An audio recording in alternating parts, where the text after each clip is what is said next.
back to something you were saying earlier, Rob, about how your organization has invested at the C-suite level to really look into some of these things. And one of the things that I know when you and I have talked in the past, you've mentioned how your organization is one of the few that I think is tightly embedded with the CEO and with chief executive members of the organization. How was your team able to get that level of embeddedness with your executives? And what could the people analytics field learn from what you guys have done in the past?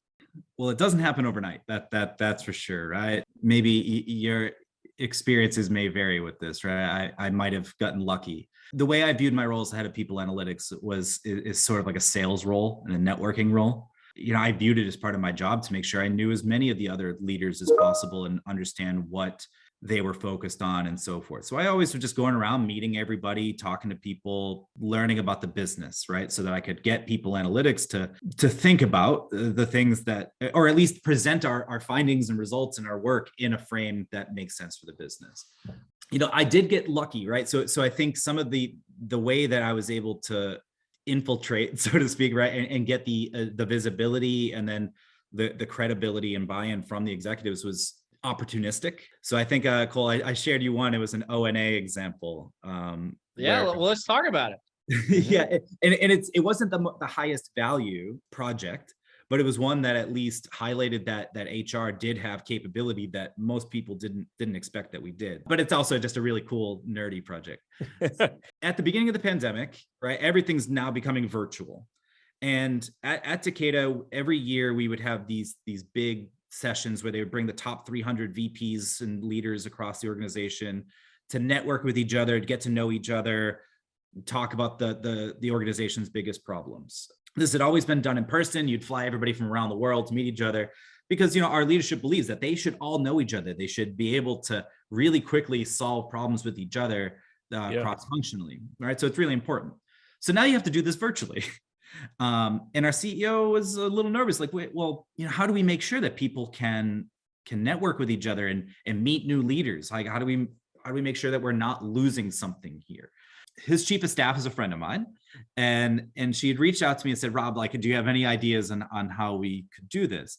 I said, well, I've been asking for some funding to get the workplace analytics data, Microsoft Workplace Analytics data, so that we could, do some stuff in HR. If I had that data here for the top 300, I could maybe help you do your breakout sessions in ways that minimizes the number of connections within the breakout sessions.